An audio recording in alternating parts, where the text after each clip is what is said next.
To prevent your arches from rolling inward, we can use a simple exercise called doming.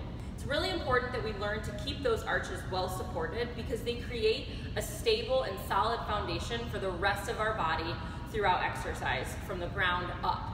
So basically, to perform doming, what you're gonna do is you're gonna start with your foot flat on the ground, and you're basically gonna try to lift the center portion of the foot upward without curling or scrunching the toes.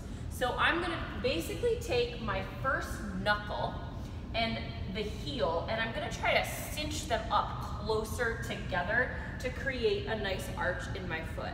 Now again, I'm being really mindful to not scrunch my toes or curl my toes when I do that. I'm actually pressing my toes flat down into the ground as I create that arch in my foot. You shouldn't see a lot of tension in the ankle. If you're seeing a lot of those tendons pop out, you're probably using the wrong set of muscles. Remember, we're really trying to use the tiny little muscles on the inside of the foot, our foot intrinsics. So I'm just using those muscles, pressing my toes down, cinching the center of my foot up, and creating an arch. Now, I can take that exercise and pretty much put it into anything else.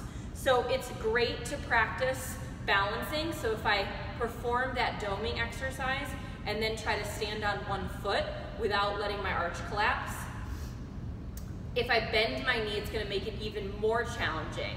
Again, if my arch collapses, the rest of my leg is also gonna collapse. So you'll start to see the knee fall inward, the hip fall inward.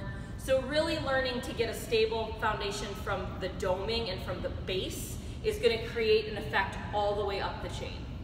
I can also take this exercise and put it into my squatting. So if I dome first, then I can descend down into my squat. It's gonna help keep those knees and hips in good alignment versus everything collapsing inward. So give that a try with some of your exercises. And if you have any questions, you know you can always reach out to me. I'd be more than happy to help.